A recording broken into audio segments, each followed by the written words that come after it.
Sais-tu que les sites et applications en ligne ont l'obligation d'expliquer ce qu'ils font de tes données qui te concernent, même si tu n'as pas de compte? En Europe, les entreprises ont obligation de respecter le Règlement général des données personnelles, le RGPD. Ce règlement sert donc à protéger tes données personnelles. Exemple, quand tu t'inscris sur un réseau social ou sur une appli de jeu, tu donnes ton nom, ton email, ton âge. Le RGPD oblige ces sites à te dire ce qu'ils font de ces informations. Les données personnelles, c'est bien plus que ça, c'est aussi une photo que tu postes, ton adresse IP, ton historique de navigation, les achats réalisés en ligne, ton temps de jeu, tes messages privés, même ta voix ou ton image sont des données protégées. Pourquoi la mise en place de ce règlement depuis 2018? Parce que certaines applications ou sites web utilisent ou revendent les données des utilisateurs, parfois sans vraiment être transparents, sans obtenir clairement leur consentement, voire même sans les en informer. Le RGPD veut empêcher ça. Exemple avec Discord, la CNIL, qui est l'autorité chargée de veiller à l'application du RGPD en France, a par exemple sanctionné la plateforme Discord à une amende de 800 000 € pour non-respect de ces règles. Discord conservait les données de comptes inactifs pendant plusieurs années, sans justification claire. Les utilisateurs n'étaient pas assez informés sur l'usage de leurs données. Certains paramètres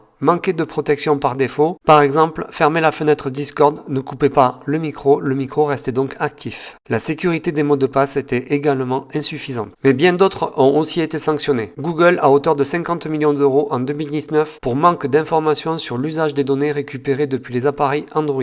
Google également en septembre 2025 avec une sanction de 325 millions d'euros pour l'insertion de publicité dans les boîtes mail sans consentement. H&M également en 2020 à hauteur de 35 millions d'euros pour stockage et collecte de données de la vie privée de ses employés. Sanction de 405 millions d'euros pour Instagram également en 2020 pour avoir publié les adresses mail et ou les numéros de téléphone d'enfants âgés entre 13 et 18 ans qui ont utilisé des comptes professionnels sans validation parentale ne soit demandée pour accéder à cette fonctionnalité. Orange en 2024 s'est vu sanctionné de 50 millions d'euros comme pour Google pour insertion de publicité dans les mails sans consentement. LinkedIn, 310 millions d'amendes en 2024 pour usage de publicité ciblée sans consentement. WhatsApp du groupe Meta, Facebook, Instagram, etc. 225 millions d'euros en 2021 pour son manque de transparence dans le traitement des informations entre WhatsApp et les autres sociétés du groupe. Vous l'avez compris, il s'agit ici que de quelques exemples. Le podium étant pour, à la troisième place actuellement, TikTok, 530 millions d'euros pour transfert de données des utilisateurs européens vers la Chine sans consentement. À la deuxième place, Amazon, 746 millions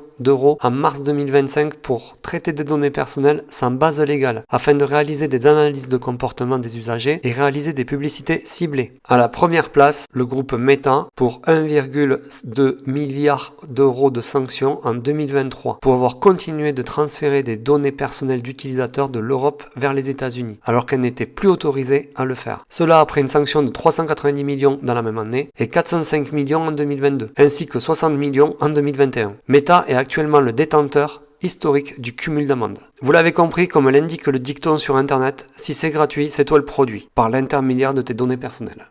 Le pire, c'est qu'aujourd'hui nous acceptons une grande partie de cela à l'ouverture des sites, en cliquant simplement sur le bouton « J'accepte les CGU ». Les CGU, c'est quoi? Ce sont les conditions générales d'utilisation. Elles expliquent ce que tu as le droit de faire sur le site ou l'application, ce que tu n'as pas le droit de faire et ce qu'il se passe si les règles ne sont pas respectées, mais surtout ce que le site fait avec tes données. Comme pour l'utilisation actuelle de ChatGPT, qui a déjà pris le temps de lire les CGU d'OpenAI? Nous recueillons des données à caractère personnel vous concernant, c'est écrit en toutes lettres. Ça vaut peut-être le coup de perdre 3 minutes à lire ce qu'ils récupèrent comme données, même sans compte, et comprendre ce qu'ils en font, notamment pour l'apprentissage des modèles IA à partir de nos fichiers, nos prompts, et le partage de nos données à d'autres entreprises. Même ChatGPT valide cette synthèse. Ta synthèse est assez juste, tu as bien saisi les grandes lignes, voici ce que j'en pense avec quelques nuances. Il est important de prendre le temps de comprendre ce que tu acceptes lors de l'usage d'un service en ligne, ceci afin de protéger ta vie privée.